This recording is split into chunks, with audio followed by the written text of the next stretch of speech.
Un atkarībā no tā, kad to aizved, kādu kvalitāti to aizved, veidojās šī formula. Vai mēs iegūstam, vai mēs zaudējam?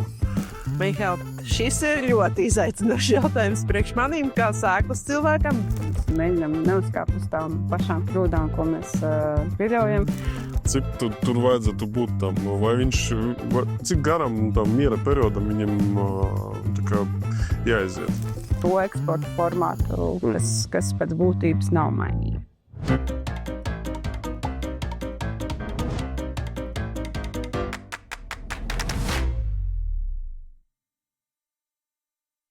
Labdien, cienījamie skatītāji! Mēs atkal tiekamies mūsu kārtējā podkasta Audzēt un augt.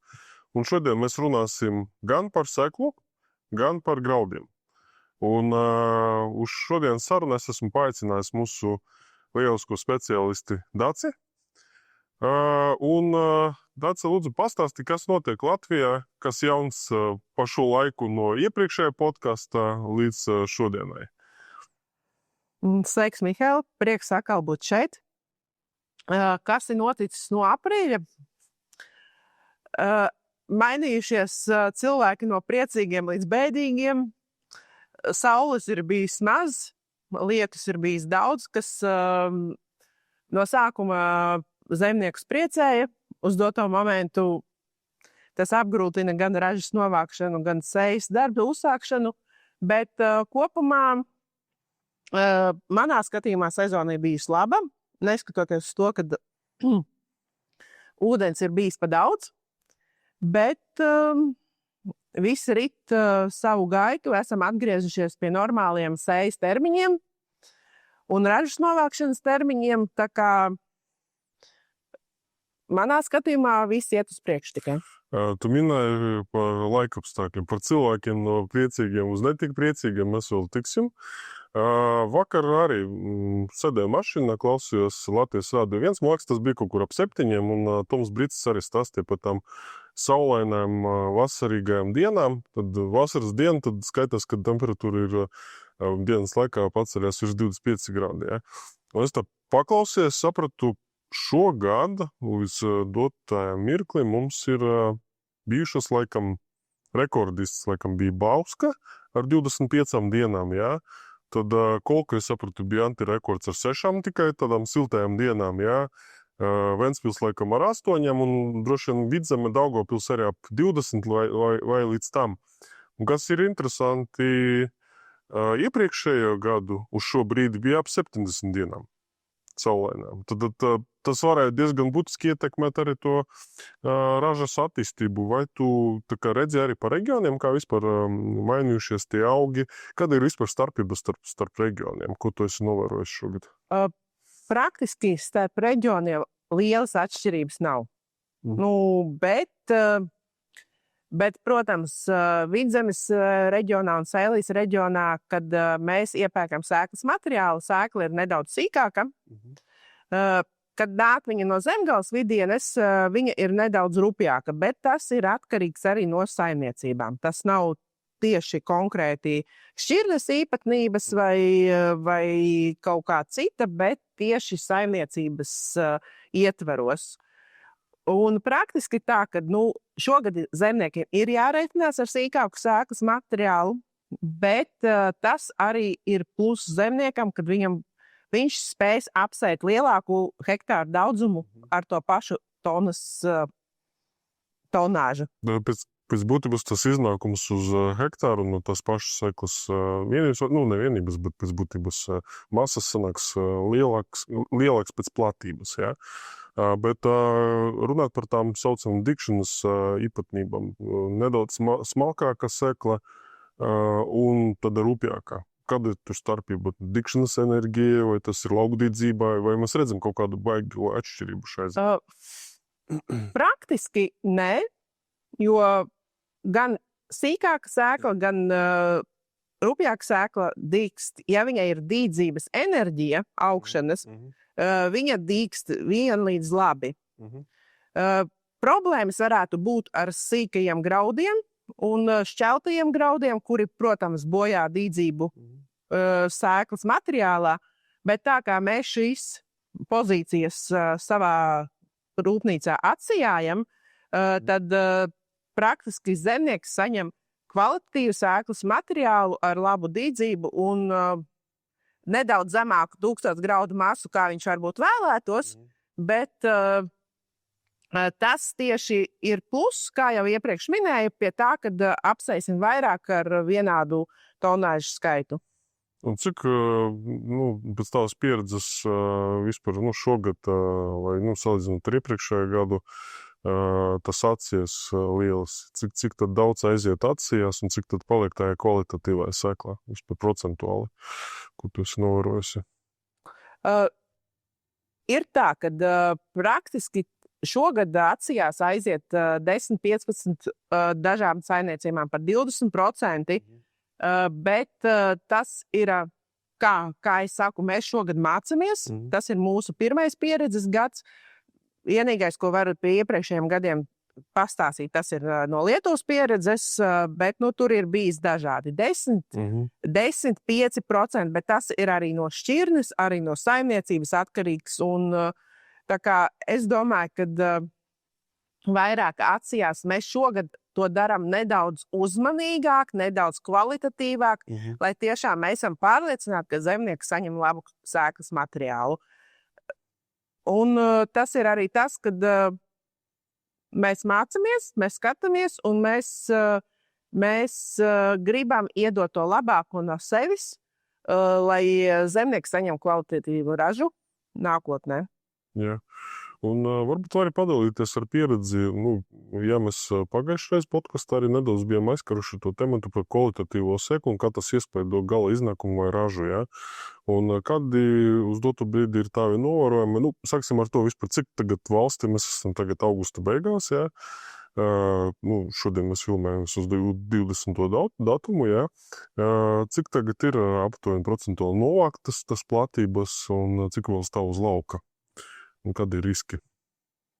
Praktiski tā, ka manā skatījumā Zemgale, es domāju, ir novākusies par 40% tikai. Vidzeme Latgale, es pat teiktu, ap 30-20%. Kurzeme, protams, es domāju, ir novākusies nedaudz vairāk, jo tur ir bijis, kā tu teici, vairāk saulaina diena. Bet ne visur. Jā, bet ne visur. Bet praktiski zemnieki tagad steidz atbrīvot platības priekš rapšastējas. Un tas ir arī tas, kad viņi praktiski cenšas novākt pēc iespējas ātrāk un vairāk. Kaut vai ar lieliem mitrumiem, bet vakar runāja ar lielu saimniecību, viņi teica, Dace, mums viss ir slikti, mēs steidzam, ko varam, bet tāpat tās platības tik ātri neatbrīvojās.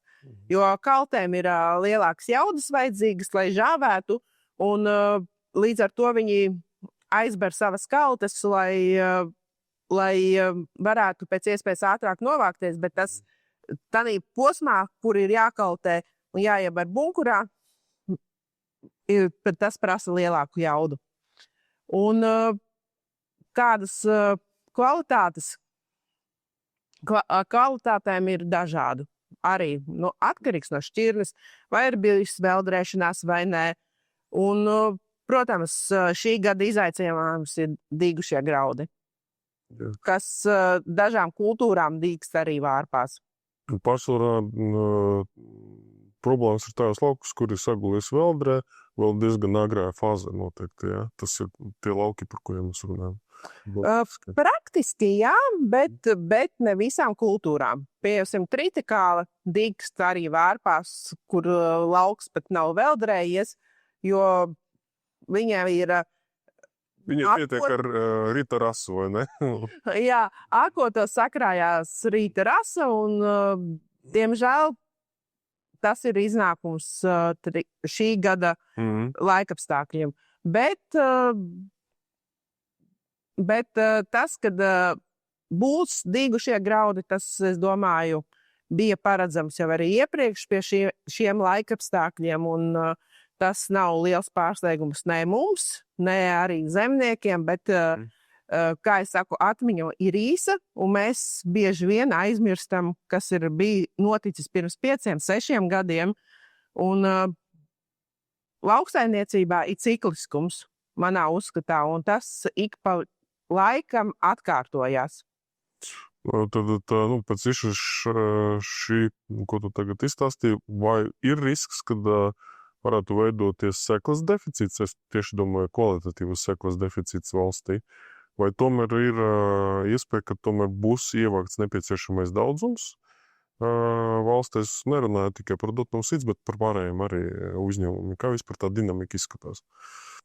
Manā uzskatā tā dinamika ir pa kultūra augiem. Kā jau iepriekš minēju, tritikāli. Tritikālai noteikti šajā gadā būs deficīts. Bet tas nav kritiski, jo tritikāli mēs varam aizstāt ar miežiem, iespējams daudz aizstās arī ar kviešiem, bet kvalitatīvs sēklas materiāls pietiks, varbūt būs kādā kultūra augā neliels deficīts, bet arī skatoties uz to, ka saimniecības sēj, es teiktu 15% certificēts sēklas materiālu savās platībās vai pat mazāk, tad šī sēklas materiāla lielu deficītu neizjutīsim. Vairāk būs deficīts Vidzemes pusē, kur sēklaudzētāji nespēja tik kvalitatīvi novākt sēklas materiālu, jo tiešām ir bijušas ilgas un ilgstošas lietavas, kas ir bojājušas sēklas materiālu. Bet saimniecības, kuras audzē sēklas materiālu, piemēram, Zemgalē, Kurzemē, Sēlijā, es domāju, ka tām saimniecībām sēklas materiālu izaudzēšanu nav bijuši tik lieli izaicinājumi, un tur mēs saņemsim kvalitīvu sēklas materiālu. Jā, mēs saprotam, labi, tad 15% tas kopējās platības, jā, kas tiek apsētā, vai no ar pašu, vai no ar certificētu, ar certificētu seklu ir 15%. Ko darīt tiem, kas nodarbojas ar pašpavairoto seklu? Tas ir norma, jā, kad viņš tur sagatavo sev nākamajam gadam. Kam būtu šogad īpaši jāpievērš uzmanību? Vai tas ir 1000 graudu masa, vai tas ir didzība? Kādi parametri tie svarīgākie, ko zemniekam būtu pašam jāpārbauda, vai vismaz jāaiziet uz laboratoriju un jāpārliecinās, pirms viņš izmanto to materiālu sēklai? Ja? Ko tu ieteiktu? Mihāl, šis ir ļoti izaicinošs jautājums priekš manīm kā sēklas cilvēkam, bet, protams, skatāmies uz kvalitāti. Nesējam savos laukos sēklu tikai tāpēc, kur man tas šķūnītī mētājās, es iesēšu. Attīram sīkos graudus, atlaustos graudus, protams, pārbaudam dīdzību. Vai mājas apstākļos, vai vedam uz laboratoriju, vislabāk vedam uz laboratoriju un pārbaudam tur. Un cenšamies iesēt pēc iespējas kvalitatīvāk. Arī kodinam. Skatāmies, lai tiešām tas grauds tiek pārklāts ar kodni un lai nenokodinam šodien un nesējam rīt. Ļaujam tai kodnei iedarboties un sējam tad, kad tiešām viņa ir nožuvusi un kvalitatīvi piekodinājusies. Es teiktu, ka tām ir vajadzīgas 2 līdz 3 dienas, lai tas grauds to kodni sevi adaptētu. Un jautājums par to intervalu starp novākšanas brīdi un tad, kad tu vari viņu sēt, to seklu. Cik tur vajadzētu būt tam? Cik garam tam miera periodam viņam jāaiziet tam graudam? Praktiski graudam visideālākais ir tas gads. Protams, bet jo graudam ziemājam ir jāiziet stratifikācijas periods, kas ir, kad viņam ir jāiegūst tas augstums, lai viņš parādītu savu dzīvības enerģiju un dīdzības enerģiju, protams, arī līdz ar to. Tad viņš no grauda pārušies par sēklu, vai ne? Praktiski jā, bet tā kā mēs zinām, kad sēklas materiāls tiek gatavots arī no šī gada sēklas, praktiski tas periods, manā skatījumā, ir tās 14 dienas, kad viņš uzrāda tiešām to dzīvības enerģiju, kas ir viņā iekšā. Un mums pat ir ieteikums no rūpnīcas dažus kultūra augus atstāt guļot līdz pat 4 nedēļām, un tad skatīties reālo dīdzības enerģiju. Bet tā kā šī periodā laika mums nav, mums ir jāgatavojas ar to, kad lauki varbūt tik ātri neparādīsies, laukos tik ātri neparādīsies sadīgušas svītriņas, un pirmais neskrienam, nekliedzam, bet uzgaidam un skatāmies, kas notiek. Ja, protams, tās svītriņas neparādās pēc 3 nedēļām, tad, protams, ir jāskatās un jādomā, ko darīt. Bet tas nav tā, ka vienkārši pirmais neieraugam pēc nedēļas svītriņas, sēklas materiāls ir slikts, iesējām sliktu sēklu vai iesējām sliktu pašsētu sēklu, un tagad vienkārši irdinam augšā un sējam kaut ko citu. Mēs pārsēsim daudz par daudz. Nu, jā, tur jāreikās to, ka tāpat kaut kas vēl pietiks pēc tam, jā. Bet jautājums tagad arī par to seklas sagatavošanu, jā. Ideālākais variants, kad viņš tā kā uz lauku izkals līdz tiem 14% mitruma, jā. Bet ko darīt tiem, kas, teiksim, novāc to ražu, jā, ar teju 20% pēc tam mēģina viņu kaltēt un pēc tam vēl izmantot viņu kā seklu materiālu. Kādi ir riski un kādi būtu tādi praktiskie ieteikumi, ja, ko būtu jāpievērš uzmanīgi, kādas ir temperatūras pie kaltēšanas, ko nedrīkstētu pārsniegt? Nokaltējam uzreiz. Jā. Nenokaltējam uzreiz. Jā, tas vairākos ciklos. Protams, maisam to sēklu, jo kaltējot mēs viņu padaram karstu. Līdz ar to ir risks, kad viņa sāk sust. Maisam, un arī tas, kad nepārkaltējam. Jā. Sēklas materiālam ir optimālais mitrums 13–14%. Pat 14%, es teiktu.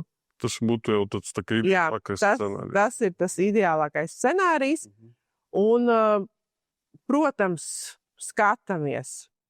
Un, ja mēs jūtam, ka ja esam nopūluši zaļāku ražu un kaltējot, mēs redzam, ka tiešām tas grauds, tur vairs nekā no viņa praktiski nav, jo viņš kaltēšanas procesā pa rozīni, ne? Izžūst. Tad vienkārši neizmantojam tādu savu lauku apsēšanai.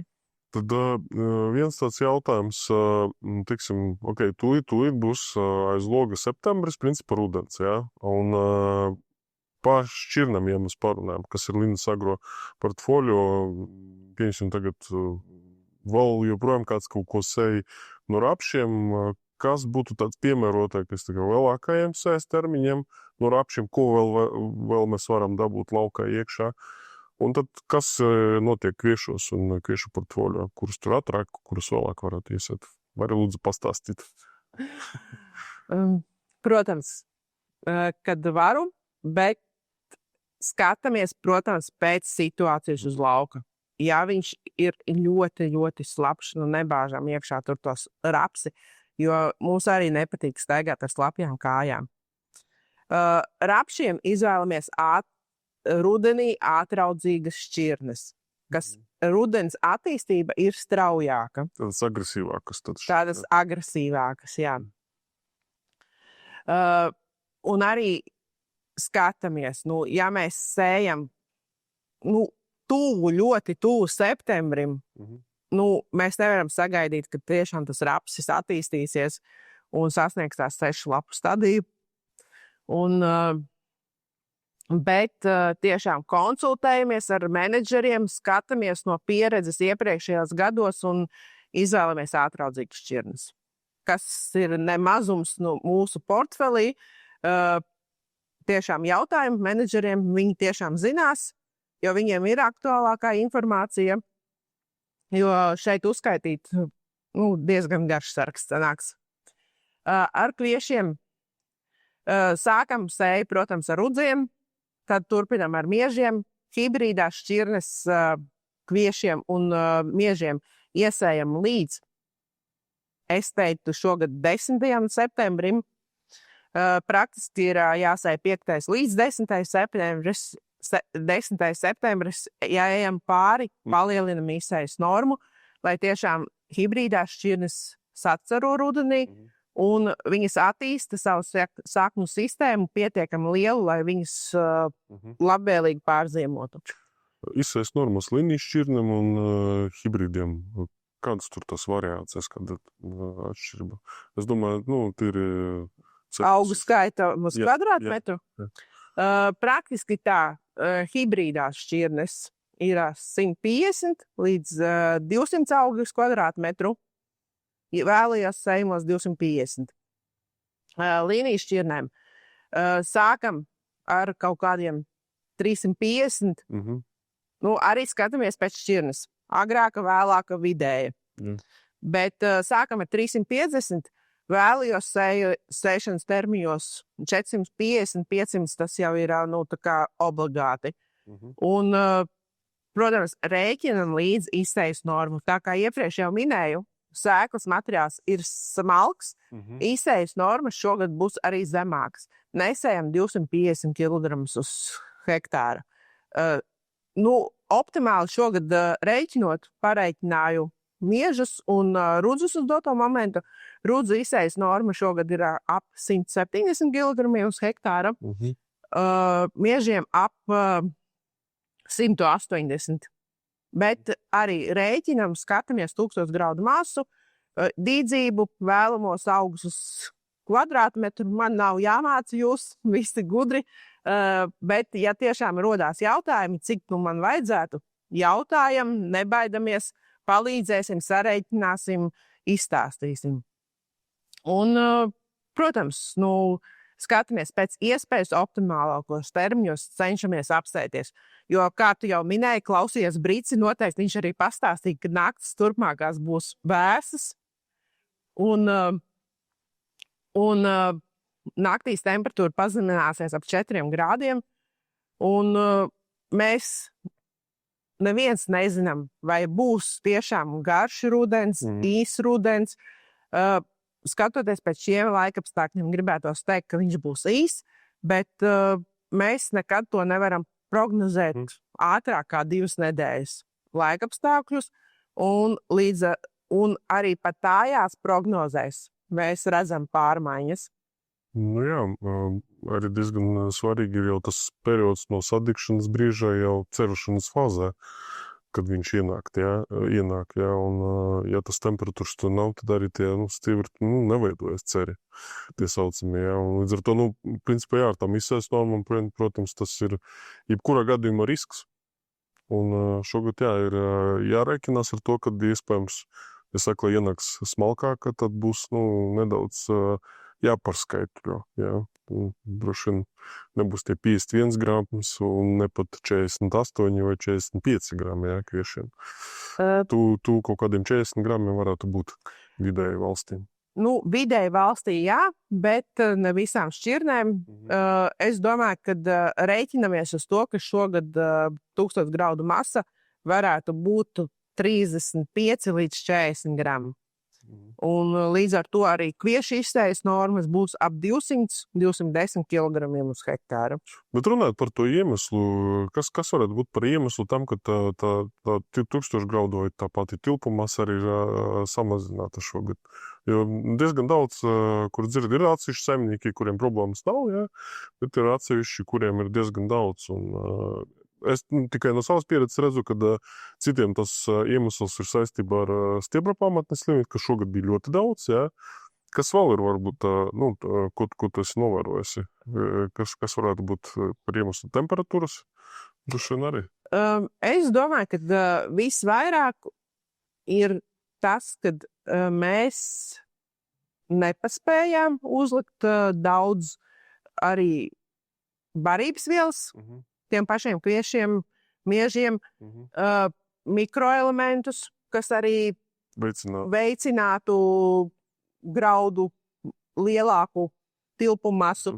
Un, protams, arī tas, ka ļoti daudz lija izskalojās barības vielas no augsnes, un augsts gala rezultātā saņēma ļoti maz barības vielas, kas attīstītu graudu tilpuma masas kvalitātes un visus citus parametrus. Un, protams, tās tavas iepriekš minētās saulainās dienas. Jo saulaināks, jo labāk. Nu jā, mēs tagad mēģinājām salīdzināt dažādus reģionus viena gada ietvaros, jā. Nu labi, starpība būtiskā starp 20 saulainām dienām un 6, bet ja mēs salīdzinām ar iepriekšējo gadu, kur bija pie 70 saulainām dienām, jā, tad 70 un, nu, tad tā starpība starp 6 un 20 vairs nav tik būtiska, vai ne?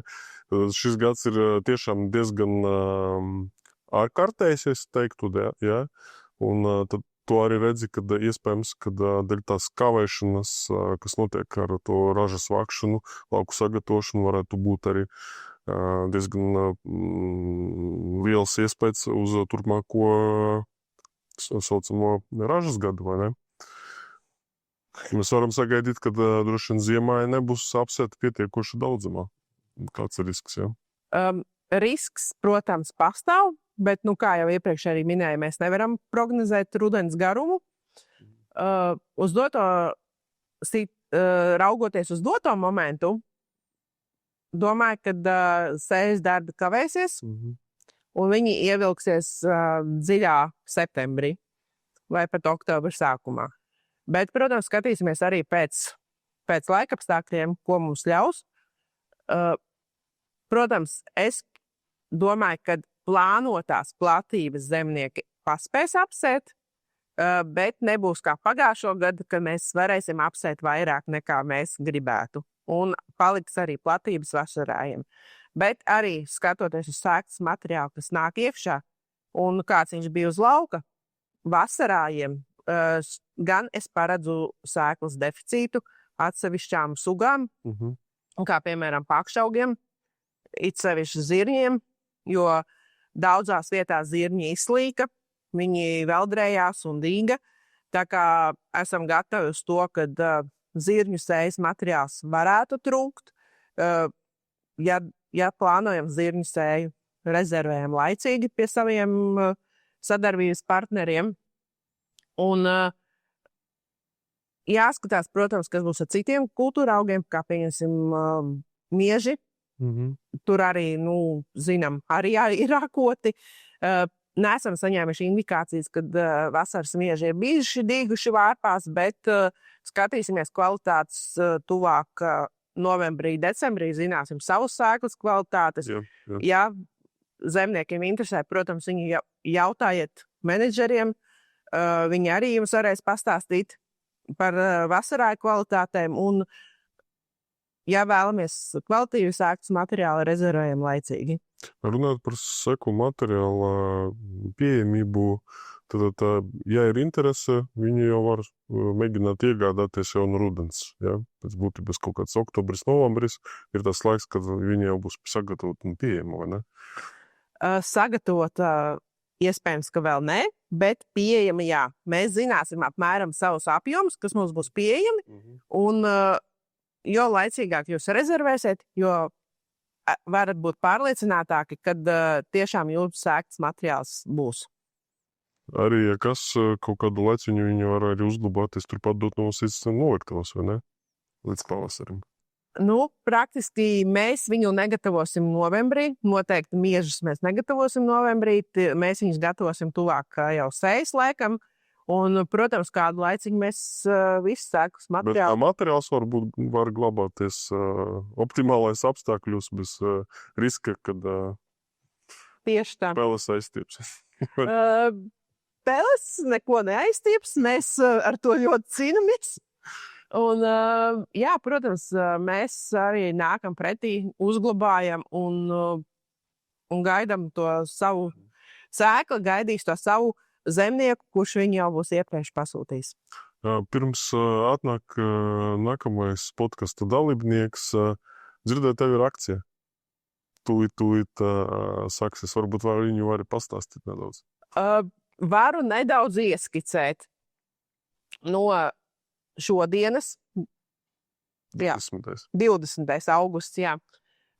Mums sadarbībā ar nākamo podkāstu dalībnieku, kas ir Eva, graudu nodaļas vadītāja, ir izsludināta akcija, kad iegādājoties ziemā kviešu sēklu 4,2 tonnas, sākot no 4,2 tonnām. Tā būtu precīzāk.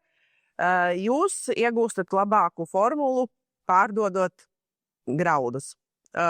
Man tā liekas, ka bija minimālais apjoms 50 tonnas, bet noteikti par to mēs arī izziņosim tuvākajās minūtēs, un arī Eva noteikti kaut ko ieskicēs no savas puses, un jā, esat laipni aicināti pie mūsu menedžeriem. Sēklas materiāls ir pieejams, un sēsim kvalitatīvu sēklu. Es domāju, ka ar šo labo vēsti mēs varam arī beigt tavu sadaļu. Paldies tev, Dace, kad atradi laiku šajā intensīvajā periodā pabūt kopā ar mums, padalīties ar savu pieredzi. Es domāju, šī informācija būs diezgan vērtīga visiem mūsu skatītājiem un klausītājiem. Tad tiekamies nākamajās serijās. Tiekamies. Paldies tev. Un turpinām tad ar graudiem. Sākam ar sēklu, tagad ar graudiem. Un uz šo sarunu mēs esam paaicinājuši mūsu graudu iepirkšanas vadītāju Evu. Eva, lūdzu, pastāsti par sevi, par savu pieredzi, kā tu esi nonākusi Linās un kas tagad notiek. Esmu Eva Daugšta. Karjeru nozarē sāku tālajā 2007. gadā. Latvijā vēl bija tāds spēcīgs uzņēmums lauksainicības nozarē, Kesko Agro Latvija. Tur es sāku savu darbu kā palīgs students grāmatvedības nodaļā, un diezgan ātri dažādu pārmaiņu rezultātā nokļuvu līdz lauksainicības departamentam tajā laikā.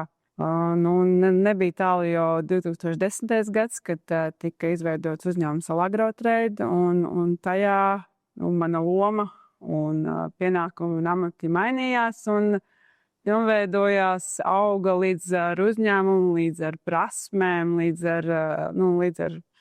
ar visu. 15 gadu laikā esmu bijusi līdzās pastāvēs uzņēmumam un izaugusi līdz tam, kad nonācu un sakoju līdzi visiem šiem notikumiem, kas notika ar Alagrotrade. Esmu nonākusi Linas Agro kā graudu iepirkuma vadītāja. Tā tiešā veidā ar graudu iepirkumiem strādāju beidzamos 10 gadus. Es tā droši varētu apgalvot. Jā, tā ir liela pieredze. Un skatoties uz to laiku, 10 gadi graudu biznesā, pastāsti vispār, kā ir mainījies, kā ir mainījusies tā vidē, kā ir mainījušies graudi, kvalitāte un apjomi. Dažādi. Katrs, tas gads no gada, tas jau ir tas interesantākais laikam lauksainicībā, ka katrs gads ir apbūt savādāks, un mēs nevaram, kā mēs uzkrājam šo pieredzi un zināšanas, un mēģinam neuzkāpt uz tām pašām kļūdām, ko mēs pieļaujam, vai jau mums tas cilvēkiem sanāk. Bet laikmeta maiņa, varbūt es teiktu, šiem 10 gadiem ir notikusi ne tikai, kā attīstās tehnoloģijas, zināšanas, bet arī informācijas ātrums, kas mums piespiež pieņemt šos lēmumus ātrāk. Tas mums gan reizēm palīdz, gan reizēm arī aizmigo šo te acu un domas. Bet kopumā, globāli mēs skatāmies, cilvēki jau arī skaits pieaug, bet tehnoloģijām attīstoties arī graudu daudzums, ko spējīgs bija saražot zemnieks 10 vai pat vēl vēlāk 20 gadus atpakaļ ir lielāks, viennozīmīgi lielāks, bet lielāki ir arī izaicinājumi. Šo 10 gadu laikā viennozīmīgi var apgalvot arī, kad ir mainījušies kaut vai tie paši virzieni, kam mēs pārdodam šos graudus. Arī šī globalizācija mums gan piespiež, gan palīdz iet šim visam līdzi. Runāt par globālo un lokālo tirgu. Ja, teiksim, mēs skatāmies pēc tiem kvalitātes kritērijiem, ja, un to, ko pieprasa, teiksim, tas pats klients ārzemēs, jā. Kādas ir tendences, kas vispār īsti ir vajadzīgs un pēc kā ir pieprasījums mūsdienās? Kā jau minēju, bišķiņ iepriekš, kad ir šo beidzamo gadu laikā vismaz šis te virziens, uz kurien dodas Latvijas saražoto zemnieku graudi, ir mainījies. Ja mēs 10-11 gadus atpakaļ skatījāmies Saudarābijas virzienā, tad dotajā brīdī, ņemot vērā notikumus gan kaimiņu valstī, karš, visas šīs lietas, bet pastiprināt jau ir iepriekš jau mēs tomēr jūtam, ka mūsu graudi vairāk dodās uz Āfriku beidzamos gadus, un tur šī kvalitāte ir savādāka. Jā, viennozīmīgi cits nedaudz formāts. 11,5 proteīns, es teiktu, ka tur ir tas pats arī 12,5 proteīnu kvieši, bet globāli šie standarti, ar ko mēs saprotam, ka šie pamatparametri, viņi jau nav mainījušies. Jā. Bet virziens, jā, ir mainījies. Šis pircējs šajā kontinentā pieprasa savādākā veida. Un tam ir jāpielāgojas, jo, ja nav viens tirgus, tad ir cits tirgus. Mainoties tam noiet tirgum, jā, vai mēs iegūstam, vai mēs zaudējam? Kā izskatās mūsu lauksaimnieks? Vai viņš spējīgs saražot visu nepieciešamo, ko pieprasa, teiksim, pircējs? Sarežģīti, jo mēs varam plānot vienu virzienu, bet kā mēs redzam, šīs laikapstākļu izmaiņas veids savas korekcijas, ja, un neizaug, piemēram, tas, ko mēs esam nodomājuši vai uz iepriekšējos gados slēguši šos pārdošanas, un tagad mēs redzam, ka tam zemniekam ir tā kā, piemēram, šis gads, ja, kad nav šāda veida kvalitātes. Protams, mūsu pārdošanas komandas uzdevums ir atrast šos graudus un izpildīt šīs kvalitātes. Un tajā momentā, protams, dažs varbūt ir neapmierināts, kāpēc man ir tāda cena vai savādāka, bet arī mēs esam uzņēmušies savas saistības, un arī mēs tad meklējam šos graudus, miksējam, jā, labāku ar sliktāku kvalitāti, lai beigās dabūtu to eksporta formātu, kas pēc būtības nav mainīgs. Ja mēs vērtējam Latviju kā valsti individuāli, mēs esam lieli vai mēs esam kvalitatīvi? Ja, teiksim, kā uz mums skatās no ārzemēm? Es domāju, ka uz mums skatās kā klientu, kurš spēj izpildīt to, ko viņš saprot. Kādas tam ir sekas, kādas ir prasības, un no mums sagaida augstu vērtīgu preci, un mēs viņu varam arī izpildīt. Un Latvijas apjoms arī kaut kādā veidā var ietekmēt tirgu? Es domāju, cenas... Baltijas varbūt apjoms, jā. Baltijas apjoms, Latvijas apjoms, tā ir daļa no. Un vērtējot, teiksim, Baltijas mērogā, kuri mēs esam? Noteikti otri, ne? Noteikti otri. Bet tā starpības starp Lietuvu, Latviju un Igauniju, cik viņi ir būtiski, ja tā paskatās pēc tiem apjomiem? Lietuvai, protams, ir lielākā šī saražotais, uz mūsu 3 Baltijas valstīm skatoties, bet, jā, konkrēts piemērs ir arī šī gada laikapstākļu, kur ietekmē, Lietuva ir saražojusi augstāk proteīna kviešus, piemēram, mēs, tur, jā, bet to mēs nevaram ietekmēt absolūti. Ja mums būtu to saulēno dienu ticis vairāk un šie lietas mazāk, es domāju, ka mēs kvalitātes ziņā pārāk jau neiepalika. Noteikti, ne? Tad, ja mēs tā pavērtējam, mēs esam diezgan līdzīgi. Ja neskait kaut kāds, varbūt, lokāls, reģionāls atšķirības. Skaisti. Ka bija ieminējusies, kad arī tas cenas tur mainās droši vien formos. Var arī pastāstīt mūsu skatītājiem, klausītājiem, kā vispār veidojas tā cena, kas viņu ietekmē un kur ir tas lielākais faktors, jā, kas iespaido to cenu gal galā? Nav jau droši nekāds jaunums te vienam, kad graudi sastāv no 2 komponentēm. Tātad cena biržā, plus formula, prēmija, jā, plus vai mīnus, atkarībā no tā, kāda kvalitāte. Mūsu graudi tieši tāpatās kā mūsu Eiropas citu valstu saražotie graudi vai arī Krievijas saražotie vai Melnās jūras saražotie graudi. Visi dodas plus mīnus uz tiem pašiem pārdošanas virzieniem un atkarībā no tā, kad to aizved, kādu kvalitāti to aizved, veidojās šī formula. Kvalitāte, protams, pats par sevi. Un tur mēs esam spiesti konkurēt ar citu valstu piedāvājumiem, un to otru, tas ir prēmijas izskatā, jā. Bet pluso bieži, savukārt bieži tas ir tas mainīgais, es teiktu, rādītājs, kas mainās visvairāk atkarībā no valodas kursa, no globālā pieprasījuma piedāvājuma, no dažādiem politiskiem izlēcieniem. Līdz ar to mēs esam tādās visu laiku tiekam raustīti. Biržu mēs jūtam tā vizuāli saprotamāk, jo mēs viņai visu laiku sakojam līdzi, visur šī informācija ir pieejama, bet šīs formulas jau viņas tik ļoti nemainās līdzi. Kā to dara. Formulas tā ir tā komponenta, kas ir daudz maz stabila, jā? Viņa mainās, bet mainās lēnāk. Tā. Tad noteikti ir diezgan liels iespējas ir no tā elevātora, kur tu vērt tos graudus. Jā, protams, pēc tam ir loģika un loģistika, tā atkarībā no tā, kur atrodas šī prece. No tavas vairāku gadu pieredzes varbūt vari padalīties ar tādiem, varbūt kaut kādiem gadījumiem, kur biržas cenas mainījās tik strauji, kad neviens nevarēja tikt līdzi.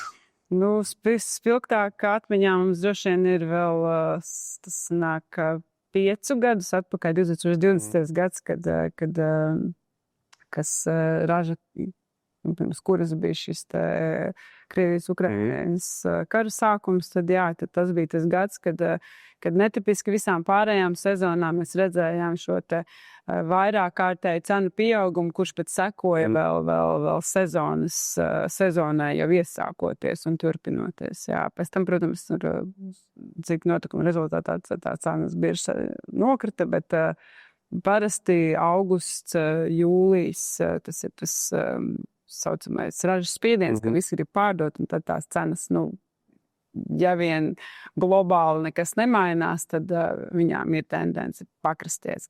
Tad šis gads, 2020. bija tas, ka mēs jūtām, kad cena, viņa tā jau uzleca tieši tajā februārī, kad tikko šī kara darbība tika eskalēta, bet mēs arī jūtām vēl sezonas laikā, kad arī šīs formulas mainījās, kad tas bija tāds milzu.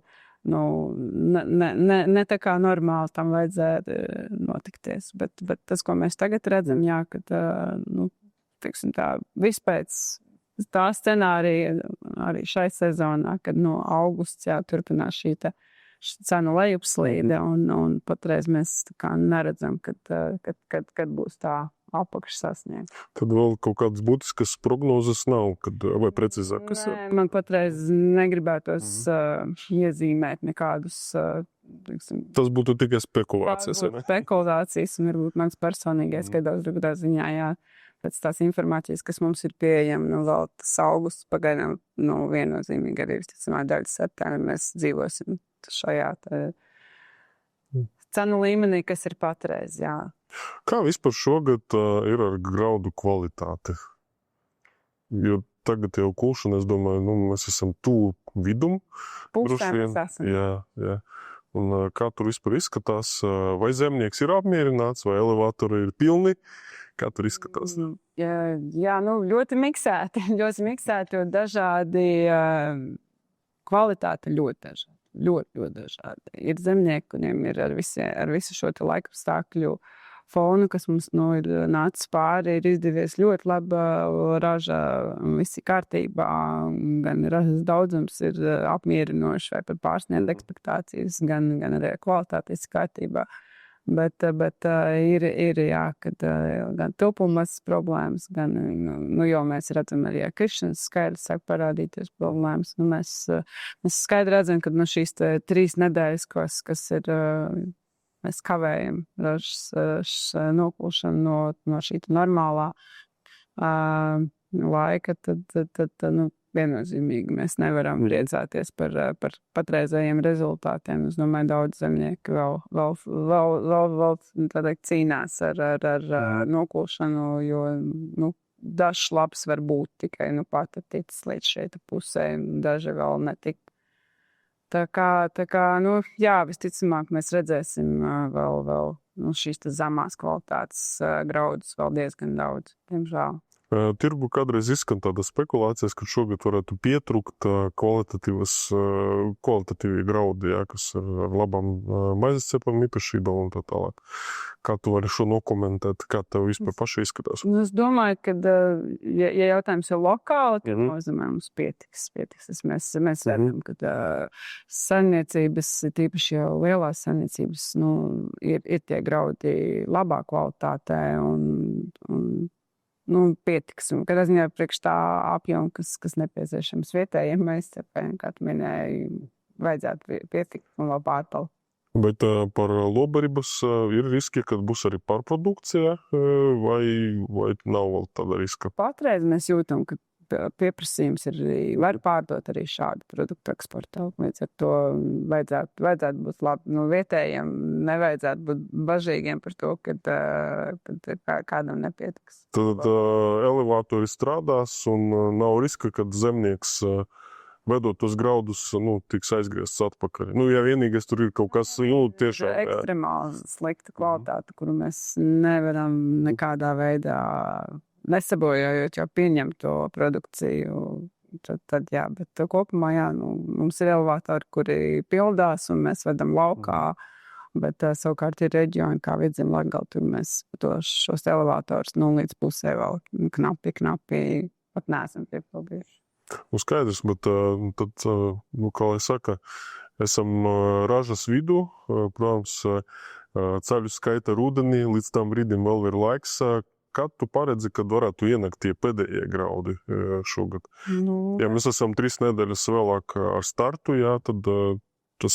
Pupas mums vēl ir septembra mēnesis, parasti ir pupu mēnesis, bet es domāju, ka mēs vēl septembrī visticamāk vēl kaut ko kulsim, kaut ko vēl no, varbūt arī vasarā. Grūti pateikt, jā, laika prognozes. Ļoti atkarīgs no laika prognozes. Ar zirņiem kā vispār šogad izskatās? Vistrakāk, laikam. Viennozīmīgi vistrakāk, jā. Tad tā ir tā prece droši vien, kuru gaida ar maisu. Ir redzētas, tas ir, ja vēl viņš ir, tas zirnis ir kuļamā kondīcijā, jā, jo ir zirni laukas vienkārši tiks ieārt, iediskoti, bet tie zirni, kas jau nonāk līdz mums, tad ir jādomā, vai kā dabūt, eksporta kondīciju šim zirnim. Droši vien katra manipulācija ar to masu nodara diezgan būtisku kaitējumu vispār tai kvalitāti un izskatam. Jā. Stāļu skaita. Jo vairāk tīra, jo mazāk paliek. Tāds praktisks jautājums, jā, arī par tavu pieredzi, jā, un tam izmaiņām. Tu minēji, kad burtiski gadu atpakaļ jūs uzsākat jau aktīvo darbošanos zem Linas Agro karoga, jā. Ienākot Agrotrade Linas Agro sastāvā, vai varu arī pateikt otrādi, vai ne, kas saistīts ar graudu biznesu. Kādas ir izmaiņas infrastruktūrā, vai ir uzlabojumi katru ar tiem elevatoriem, cik mēs esam sastopami reģionos, pastāsti, kas tur notiek tīri ar graudu pieņemšanu? Droši vien ar zemnieku acīm nekāda lielās iegums viņš nav ieraudzījis. Kā bija 7 elevatori, tā bija tikai tas, ka viņi visi ir zem viena nosaukuma. Kopumā, jā, komanda ir gana liela tagad. Šis cilvēciskais pārklājums, es teiktu, mums ir tagad vēl lielāks nekā iepriekš. Jā. Tāpēc viennozīmīgi es ceru, ka tā rezultātā mēs arī spēsim izpildīt šo savu ambīciju, sapirkt šos graudus. Ne tikai elevatoros, bet, protams, arī ostās, jo mēs esam, kā cilvēki, mēs esam visi pieejami visā Latvijā. Nu, jā, bet atgriežoties par elevatoriem, nu, mums ir 7 graudu elevatoru tagad. Grobiņu, Skrunda, Eleja, Skulta, 2 elevatori Jākapvalē, 1 Rēzeknē, plus vēl nomas elevatori. Nu, tad, es domāju, ka tāds spēcīgs mums ir šis pārklājums un pieejamība klientam. Tie, kas ir, izdomājuši nedaudz paturēt tos graudus, vai elevatori arī ziemas laika strādā, pieņem graudus? Viennozīmīgi, jā. Mēs būsim pieejami arī ziemā, un tas ir pilnīgi normāli, kad visi skaita savas izmaksas, arī klientam jāskatās, kas viņam būs izdevīgāk, vai pašam meklēt transportu, lai aizvestu uz ostu, vai tomēr ir meklēt iespējas ar elevatoru paņemt šo produktu. Bieži vien tāds izskan termins graudu fiksācijā vai cenu fiksācijā. Ir tavs padoms mūsu klausītājiem, skatījām, kāda ir tas laiks, varbūt, kad vajadzētu padomāt, kad labākais brīdis, vai vispār kaut kādas, tendences gada griezumā pavērtēt savu pieredzi. Protams, es saprotu, ka nevar pateikt, kas notiek šodien, kas būs rītdien, jā, bet, tīri no tās pieredzes un ko tu varētu ieteikt zemniekam šodien. Droši vien tā arī ir man tā daudzojojās gadu pieredze. Atceros pavasara semināros ar līdzīgu jautājumu un stādījos priekšā arī klientiem, kad tas vecais labais 30, pavasarī 30 jau, tad, kad redzi ražu, 30% tad pēc ražas, droši vien arī šajā gadā varbūt nebūtu pievīles. Bet kopējā tendence, diemžēl, ir kaut kā, kad tas nav tikai mans personīgais vērtējums, kad mēs redzam, ka mazāk fiksācijas vairs šeit zemnieki piesardzīgi ļoti, var jau it kā saprast, bet tais līgumos ir visa veida kvalitātes ieliktas, tad it kā nevajadzētu varbūt bažīties, ja 30% mēs nofiksējam tajā janvārī vai februārī, kad ir visbiežāk tas periods, kad neziņa un šīs neziņas pamata, tad mums kā pārdevējiem ir neziņa, gan zemniekam neziņa, gan arī šim pircējiem ir neziņa. Tāpēc mana vecā labā formula. Pēc būtības ar graudu biznesu tāpat kā ar bitēm. Tu nekad nevari zināt. Nevari. Skaidrs. Paldies tev par šo sarunu. Bija prieks tevi satikt mūsu podkastā un kad tu atradi laiku šajā ļoti intensīvajā periodā. Un visiem mūsu zemniekiem novēlam labu ražu un labas cenas. Jā, paldies visiem. Paldies!